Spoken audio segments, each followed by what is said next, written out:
Absolument. Bonjour Thierry, bonjour Pierre Laroutourou. Bonjour. Vous êtes donc un des nouveaux visages de cette élection européenne, puisque Thierry l'a dit, vous êtes le fondateur de Nouvelle Donne, parti qui sera présent dans les 7 circonscriptions de France métropolitaine le 25 mai.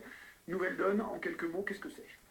C'est un parti qui veut montrer qu'il y a des solutions, que la France n'est pas foutue, qu'on a tous les moyens Des de partis sortir. qui veulent montrer qu'il y a des Non, mais échecs sont assez rares. pardon, ceux qui font la même chose depuis 30 ans, vous savez, c'est Einstein qui disait faire toujours la même chose, et espérer des résultats différents, c'est la définition de la folie.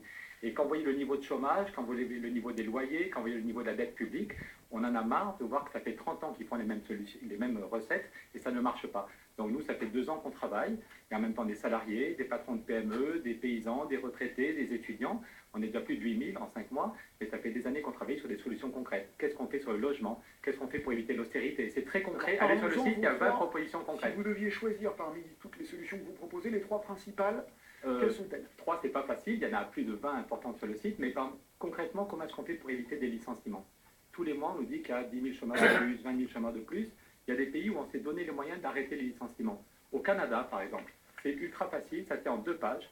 Une entreprise qui a 20% de gens en trop, 20% de salariés en trop, au lieu de licencier 20% des gens, elle garde tous les salariés, elle baisse le temps de travail de 20%, elle baisse les salaires, et il y a un deuxième chèque qui arrive de l'UNEDIC et de l'État, les gens gardent 95% de leurs revenus. Donc ça marche pour de vrai au Canada, les gens, au lieu d'être licenciés, gardent leur boulot, gardent leur contrat et gardent 95% du revenu. Si on avait fait la même chose depuis 5 ans, l'État et l'UNEDIC, au lieu d'avoir des gens à payer au chômage, au lieu d'avoir des gens qui ne cotisent plus pour les caisses de retraite ou qui ne payent plus de TVA, si on avait fait la même chose depuis 5 ans, on aurait 1 million de chômeurs en moins. Deuxième idée concrète, comment éviter l'austérité? C'est la première fois qu'on dit qu'on va bloquer la moitié des retraites, qu'on va baisser les salaires de 5 millions de gens, qu'on va couper 11 milliards dans les travaux publics. 11 milliards d'économies sur les collectivités, ça fait au moins 100 000 emplois qui seront supprimés d'ici 2 ans dans les PME du bâtiment. 100 000 emplois.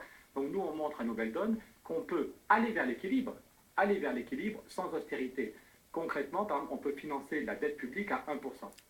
Pour sauver les banques, on a mis 1000 milliards à 1%, presque gratos. Pourquoi est-ce que la vieille dette publique, en France, en Italie ou en Allemagne, on ne peut pas la financer à 1%? C'est tout à fait possible, on gagnerait 20 milliards, je ne veux pas être trop technique le matin, vous l'êtes. Mais pardon, mais c'est concret. Quand on dit qu'on va faire 50 milliards d'économies, c'est concret. Quand on va bloquer les retraites des gens, quand on va bloquer les salaires, c'est concret. Donc allez sur le site pour voir comment ça marche, on peut financer la dette publique à 1%. On peut lutter contre les paradis fiscaux.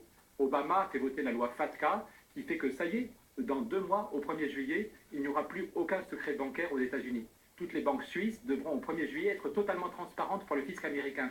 Si Obama l'a fait, pourquoi est-ce qu'en France, on ne se donne pas les moyens de lutter contre les paradis fiscaux? Au lieu de bloquer les retraites, au lieu de bloquer les salaires, il y a 50 milliards de fuites vers les paradis fiscaux.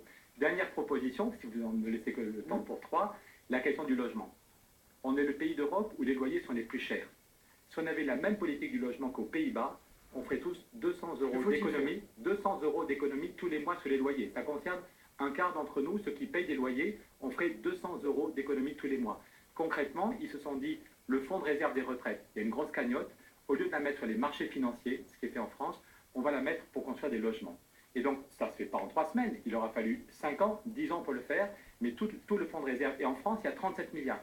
37 milliards qui sont confiés pour le moment à BNP et à Barclays sur les marchés financiers. Nous, ce qu'on dit à Nouvelle Donne, c'est qu'on les met sur le logement, à Grenoble, à Mont-de-Marsan, à Brest, on construit des logements, et petit à petit, on fait baisser les loyers. Au lieu de licencier des gens dans le bâtiment, on pourrait créer des emplois dans le bâtiment, et en quelques années, faire baisser les loyers. Donc voilà, il n'y a pas de baguette magique. De même que Roosevelt, quand il est arrivé, fait passer 15 réformes en 3 mois, Nouvelle Donne propose 20 réformes. Allez sur le site, 20 réformes. Roosevelt, Nouvelle Donne, New Deal. Exactement, on s'est inspiré, on avait créé avec Stéphane Hessel, on avait créé le collectif Roosevelt il y a 2 ans, on est très heureux que la femme de Stéphane Hessel et ses enfants soient avec nous, et c'est des propositions concrètes, et on voit qu'on réunit des gens très différents, je répète, des salariés, des chômeurs, des patrons de PME, des paysans. Pierre Laroutourou, vous vous situez où? À gauche, à la gauche de la gauche? Au-dessus, voilà. Hier, j'étais au 1er mai, et j'ai vu un monsieur qui était gaulliste social, qui me dit « Je n'ai jamais voté à gauche, mais j'ai passé la matinée à envoyer à 100 personnes le programme de Nouvelle Donne. » Il me dit « Je n'ai jamais voté à gauche, mais... » Et j'ai vu la petite fille de Bloom, Christine Bloom, qui nous a dit hier qu'elle nous rejoignait. Donc on est très... Je pense que les lignes bougent. Je pense que sur la question du climat, qu'on soit à gauche ou à droite... Vous n'êtes pas très modeste dans vos ascendances, Roosevelt, Bloom. Mais attendez, il se trouve que hier j'étais à la manif, et je trouve ça émouvant qu'un monsieur de 65 ans me dit qu'il est venu me voir, il est gaulliste, et c'est la première fois qu'il va voter pour des choses de gauche. Pour que les Français qui ne vous connaissent pas comprennent, vous vous situez clairement à la gauche de la gauche. Pas du tout, écoutez, le dernier livre que j'ai fait, c'est avec Michel Rocard, c'est pas un gauchiste. Mais encore une fois, quand Angela Merkel, la semaine dernière, Angela Merkel dit que la question du climat est fondamentale et qu'elle ne sait pas comment financer la transition énergétique, nous, à Nouvelle Donne, on montre qu'on peut mettre 1000 milliards pour sauver le climat. Pardon, je finis, c'est un point fondamental. On a mis 1000 milliards pour sauver les banques, on a mis 1000 milliards et heureusement qu'on a sauvé les banques. Est-ce qu'on ne veut pas, quand on voit la gravité de la crise climatique et aussi tout ce qu'on paye tous comme dépenses de chauffage tous les mois, est-ce qu'on ne veut pas se dire qu'on met 1000 milliards sur 20 ans, un pacte européen, et pendant 20 ans, on sait qu'on a tous de l'argent pour financer des travaux d'isolation. Et je suis sûr que si on le met sur la table, en 6 mois, Merkel peut être d'accord. Simplement, depuis 2 ans qu'il est là, François Hollande n'a rien mis de concret sur la table de négociation. Alstom, là, on le voit bien, quelle est notre politique industrielle? Quelle est notre politique énergétique? Ça fait 2 ans qu'on parle d'un Airbus de l'énergie au niveau européen, c'est très bien. Mais quand Schuman et Monnet ont proposé de créer l'union charbon-acier, ils avaient fait 8 pages. Et Adenauer avait dit oui parce qu'il y avait un truc concret sur la table. Et Nouvelle Donne propose des choses concrètes sur la table de négociation. Hier, dans les défilés dont vous parliez, Thierry Lepan, le patron de la CGT, disait qu'il avait du mal à voir la différence entre la politique de Nicolas Sarkozy et celle de François Hollande. Est-ce que vous en voyez une?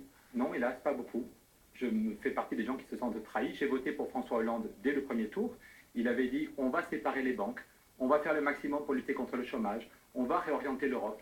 Et 2 ans après, on voit qu'on n'a rien fait pour séparer les banques, alors que s'il y avait une vraie séparation des banques, les banques feraient leur boulot pour les PME. Et ce qu'on pense à Nouvelle Donne, c'est qu'il faut en même temps la justice sociale et développer les PME. On propose par exemple que 20% des commandes publiques soient pour les PME. On propose qu'au lieu de donner des milliards aux grandes entreprises, on concentre les aides sur les PME. Donc on voit depuis 2 ans, est-ce qu'il y a un domaine où ça va mieux? Le chômage flambe, la dette flambe, la précarité flambe, les loyers sont au maximum, les mises en chantier ont été divisées par 2. L'objectif de François Hollande, c'était de dire on va faire 500 000 logements chaque année. 500 000. On est tombé à 250 000. Donc il est temps, le 25 mai, les citoyens doivent dire qu'est-ce qu'on veut. Si les municipales n'ont pas suffi, il faut dire très concrètement le PS doit réfléchir, le PS doit changer de politique, et il faut que les gens qui nous écoutent prennent une demi-heure pour réfléchir. Quand on fait une soirée football, on prend tous 2 heures pour regarder le foot avec des copains. L'avenir de notre pays, l'avenir de nos enfants, ça vaut bien 2 heures pour réfléchir à quelles sont les solutions crédibles. Merci beaucoup Pierre Larouteau. Merci. Bonne journée Thierry et bon week-end.